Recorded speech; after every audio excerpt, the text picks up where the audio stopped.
تەوافی مەمشڤانی ئیسیەکان بەڕێواچێ لە خانچێ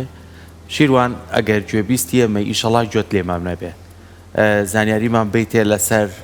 ئەم تەوافە و تایبەتمەندیەکانی چییە و چۆن ئیسیەکان خۆیانی بۆ ئامادەکەن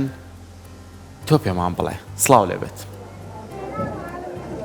بەری سپێدەوە تەلابینێنە کورسات باش بێت هەلبەت تەواف ئاهەنگێن ئۆلی ناوچەیەن ئیزدیانە کوڕ هەموو گۆنتیان دەبەرین ئیزدینیشین تەوافن تایبەت قوڵباهینە ئاف تەوافتێن پشتی و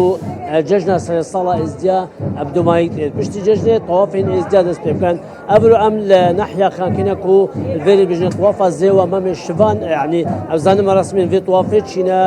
جێوازە vê تەوافین گەڵ تەوافێن دین سەدێ حەتاکەنگی بەردەوام بێت نو مجبري زيو ما مشفان شيخ صباح شيخ سبيل قبل ده شيخ قلت كلام كفيلين سبيدا باش باش بيروز بيت ممنون وجهي والحميز ديا بيروزي بيت دل خوشن كويرو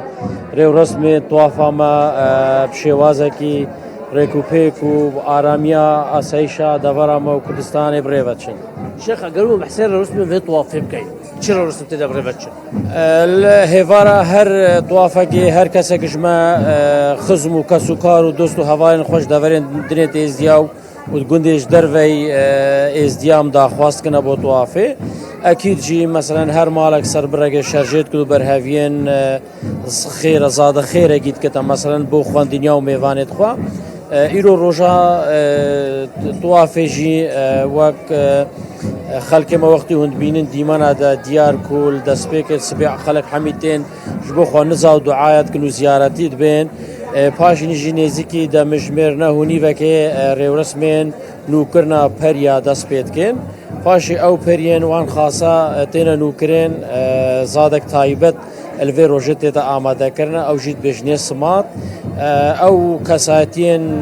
دفری بخانکی حمی مثلا وجهها وريسبي وفان دفرانا حاضر بنا او سماتا السروانتي تا بارفكنا وك زادگي خيريا اگر بو بينان ديار كي باري چيا پیروزیا پاری چیه کیه تدا پیروز کردن پری نو کرنا وقت تو بیجی وقت سالا گانو دست بید کتا اوش همین رنگین بهاری کا چهار رنگت کس کسورن نو کرنا سالیان بیجن سالا گانو دست بید کتا خوش زور سپاس با شیخ صباح شیخ سمیر گل سپاس همون سلام کیلو خوشو که بله حکومت وانم دادر کن ایلو رسم طواف زیو امام الشوال خان کدی بربچن کو هم الفيري او زدين شقدات الفيري بالمزاري زيارتي من اكو دعاء نزاب خد كان دعاء نزاب تمام رواتي جد كان كو آرامی و خوشی کفتت سر عرضی تساجی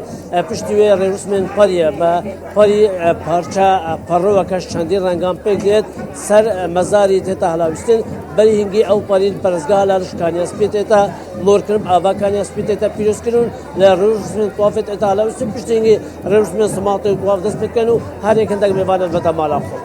بله